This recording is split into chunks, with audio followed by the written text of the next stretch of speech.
Did you hear what Uncle Roger just called Lucas? I whispered to my sister Vanessa, my hands trembling as I gripped the edge of the dining table.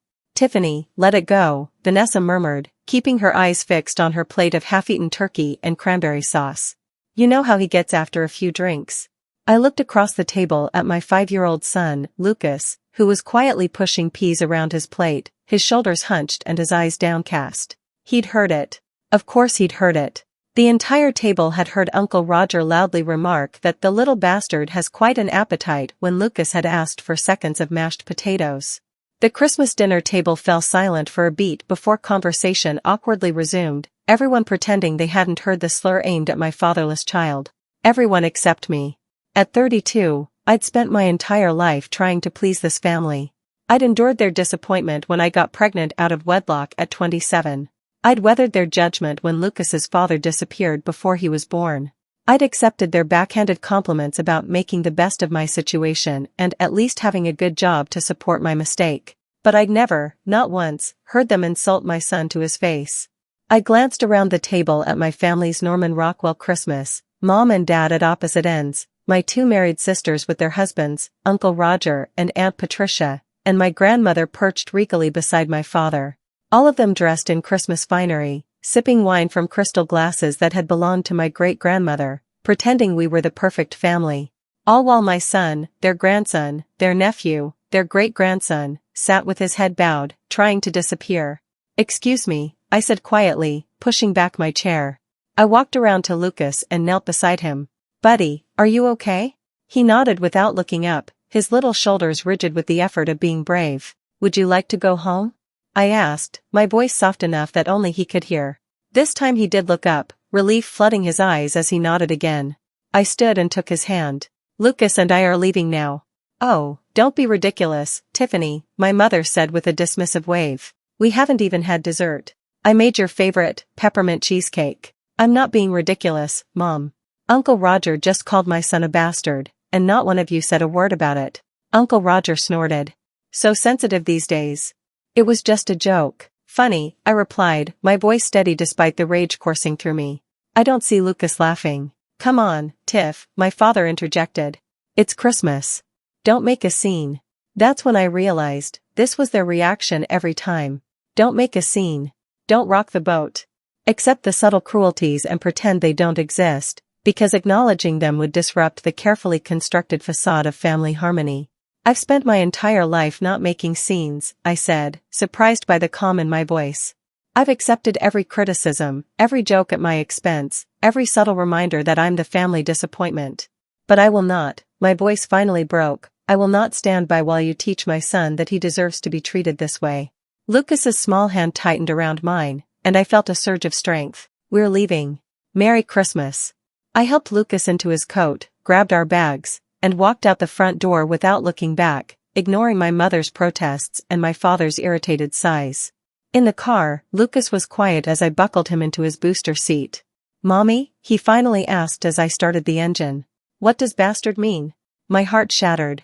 I turned to face him, choosing my words carefully. It's a mean word that some people use for children who don't have a dad living with them. But it's a wrong word, Lucas. It's an outdated, cruel word that says more about the person using it than it does about you. Is that why nobody ever gets me presents? Because I don't have a dad? His question caught me off guard. What do you mean, buddy? You get presents at Christmas. Not from them, he said simply. Grandma and Grandpa and everybody. They give presents to Emma and Zach and baby Rose, but not to me. Is it because I'm that word? I stared at my son, momentarily speechless. How had I not noticed? But as I thought back over the past 5 Christmases, I realized he was right. While my sister's children received elaborately wrapped gifts from every adult at the gathering, Lucas received only the obligatory gift from Santa that I had secretly provided to my mother to place under the tree. The realization hit me like a physical blow. This wasn't just about today's insult. This was about 5 years of subtle exclusion, of treating my son as less than, of punishing an innocent child for circumstances beyond his control. No, baby, I finally said, my voice thick. It's not because of anything about you. It's because they made a mistake. A big one. And we're not going to let them make it anymore. I drove us home in silence, my mind racing. The small apartment we shared felt like a sanctuary when we arrived, modest but filled with love, acceptance, and respect. The antithesis of what we'd just left. As Lucas changed into his pajamas, I pulled out my laptop and began typing, tears streaming down my face as years of suppressed hurt and anger poured out of me. By the time Lucas emerged in his dinosaur pajamas, I had composed a draft of what would become the most important email I'd ever send. "Can we watch a Christmas movie, Mommy?" he asked, climbing onto our well-worn couch. "Absolutely," I smiled, setting my laptop aside. "And I think we need hot chocolate with extra marshmallows. This is still Christmas, and we're going to make it special, just the two of us." As we cuddled together watching How the Grinch Stole Christmas, I felt a strange sense of peace settle over me. For the first time in my adult life, I wasn't dreading the family fallout from standing up for myself. Instead, I was planning my next move with absolute clarity. The difference? This time I wasn't just standing up for myself. I was standing up for Lucas. And that made me invincible. The day after Christmas, while Lucas was building with the new Lego set I'd given him, I finalized my project. What had started as an angry email had evolved into something more precise, a detailed spreadsheet with 5 years of gift inequity meticulously documented. Column A, holiday or occasion. Column B, gifts received by my niece Emma, sister Vanessa's daughter. Column C, gifts received by my nephew Zach, sister Vanessa's son. Column D, gifts received by my niece Rose, sister Catherine's daughter. Column E, gifts received by Lucas. The pattern was undeniable. For birthdays, Christmases, Easter baskets, just because presents, first day of school gifts, the other children received thoughtful, often expensive items from each family member. Lucas received nothing, or occasionally a single, hastily purchased item from my parents that was invariably inappropriate for his age or interests. I added a 6th column, the monetary value of each gift. I'd been keeping these records unconsciously for years, noting prices in a journal I kept to track gift ideas. What started as a helpful practice for reciprocating thoughtfulness had become inadvertent documentation of systematic exclusion. The final tally made me physically ill.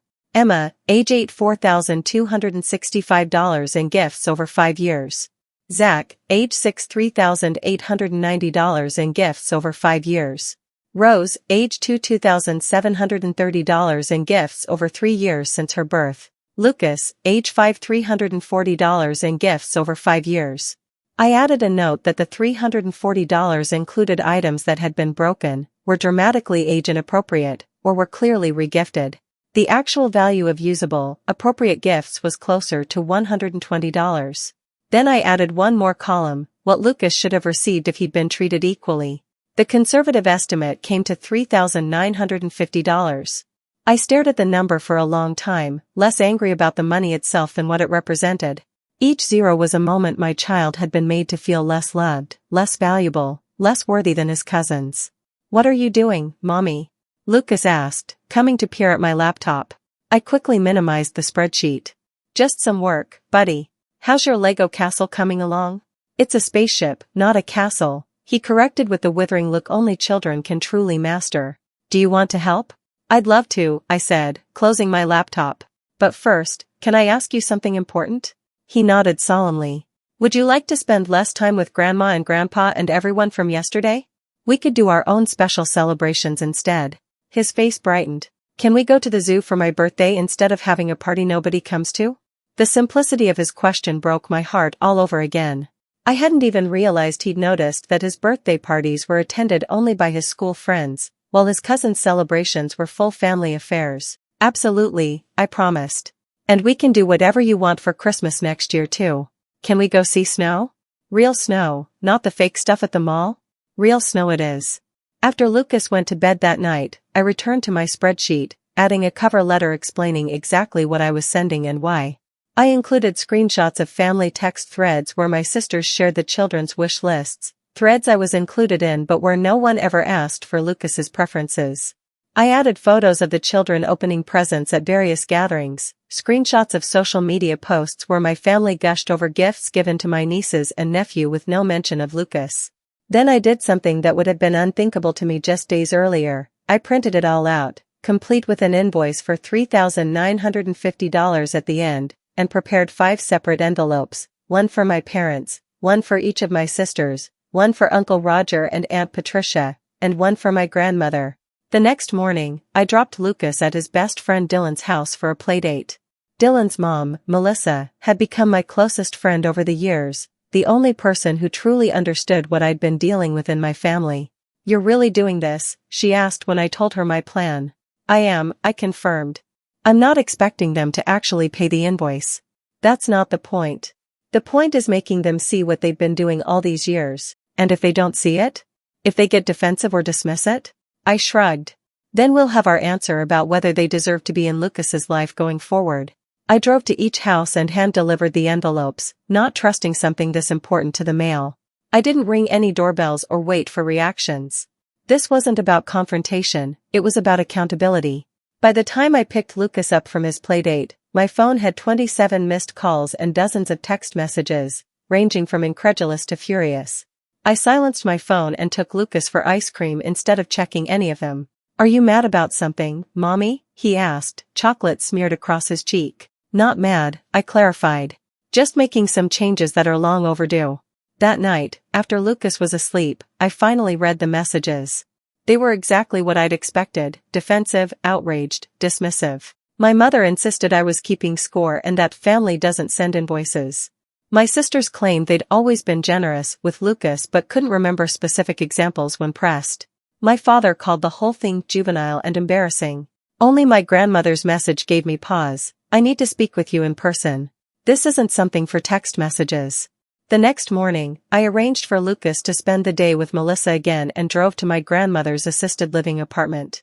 Unlike the rest of my family, she hadn't sounded angry, just sad and surprisingly resolute. When she opened the door, her eyes were red-rimmed. "I suppose I deserve this," she said without preamble, holding up the envelope I'd delivered. "Please come in, Tiffany. We have a lot to discuss." My grandmother's apartment was meticulously neat, as always. Family photos lined the bookshelf, my sister's wedding portraits, professional photos of their children, even a recent Christmas card featuring the entire family. I noted with a hollowness I'd grown accustomed to that there were no photos of Lucas. "I've made tea," she said, gesturing to the small table by her kitchenette. We sat across from each other, the spreadsheet and invoice placed precisely between us like a loaded weapon. "I'm not going to make excuses," my grandmother began, surprising me. "What you've documented here is inexcusable." I'd prepared for arguments, for the same gaslighting I'd received from the rest of the family. Her straightforward acknowledgement left me momentarily speechless. "I've failed you, Tiffany. More importantly, I've failed Lucas. And I owe you both more than an apology."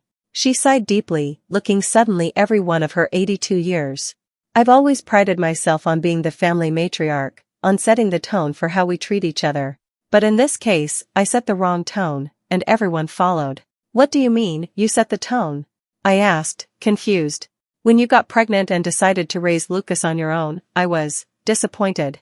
Not in you, exactly, but in the circumstances. I come from a generation where these things mattered more than they should. I never said anything directly against Lucas, but I didn't correct others when they did. I didn't insist that he be included equally. I didn't send him the same gifts I sent the others." Her hands trembled slightly as she picked up her teacup. "And my silence was interpreted as approval for how the rest of the family treated him." I tried to process what she was saying. "So all these years, they've been following your lead?" "Not consciously, perhaps. But yes, I believe so. In this family, my approval has always been the currency everyone seeks. By withholding it from Lucas, even passively, I gave tacit permission for everyone else to do the same." I felt tears welling up. "Do you know what it's been like, Grandma? Watching Lucas realize year after year that he's somehow different, somehow less worthy of love and attention than his cousins? Do you know what it did to me, seeing him try so hard to be noticed by all of you?" "I can only imagine," she whispered. "And I'm deeply ashamed." We sat in silence for several moments, the weight of years of subtle rejection hanging between us. "I can't change what's been done," my grandmother finally said. "But I can try to make amends, if you'll allow it." "How?" I asked warily. She reached beside her chair and lifted a large gift bag I hadn't noticed before. "This is a start. It's for Lucas. His Christmas present from me." She pushed it across the table. Reluctantly, I peeked inside.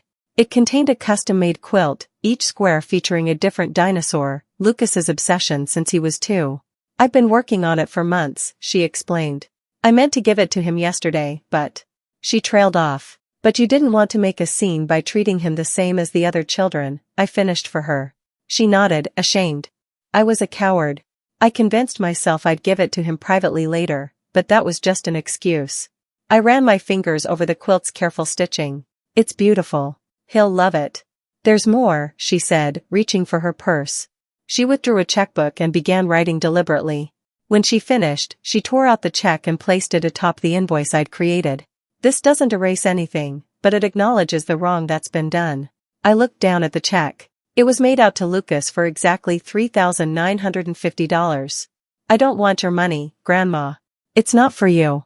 It's for Lucas.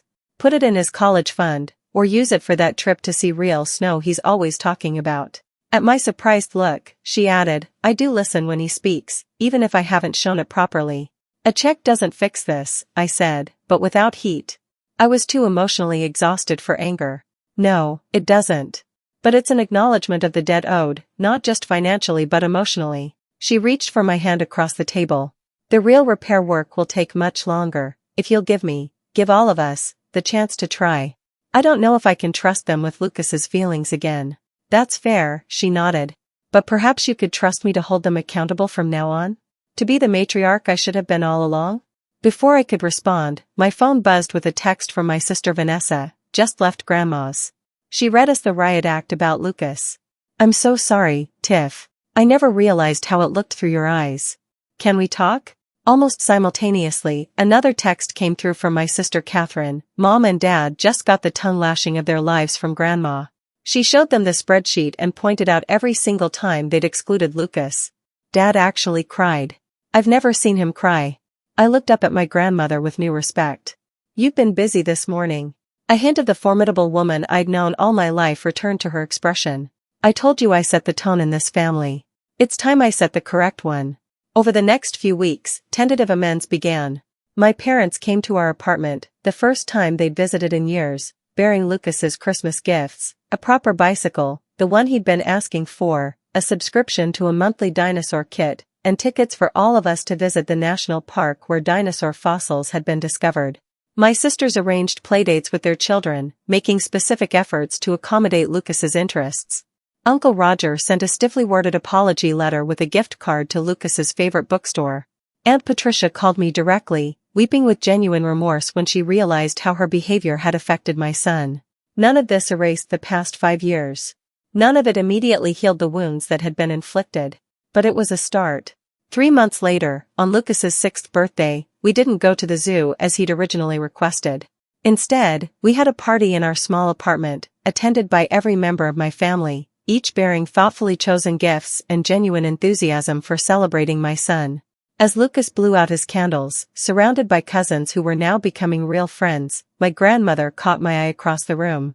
She didn't speak, but her small nod said everything. This is how it always should have been. This is how it will be from now on. Later that night, after all the guests had gone and Lucas was sleeping surrounded by new treasures, I found the invoice I'd created, the catalyst for all this change. I considered throwing it away, now that it had served its purpose. Instead, I tucked it into Lucas's baby book. Someday, when he was old enough to understand, I would show it to him, not to revive old hurts, but to show him that his mother had fought for him when it mattered. That sometimes the most loving thing we can do for those we cherish is to demand they be treated with the dignity they deserve. And that it's never too late to rewrite the rules of family, to transform obligation into genuine love, to replace judgment with acceptance.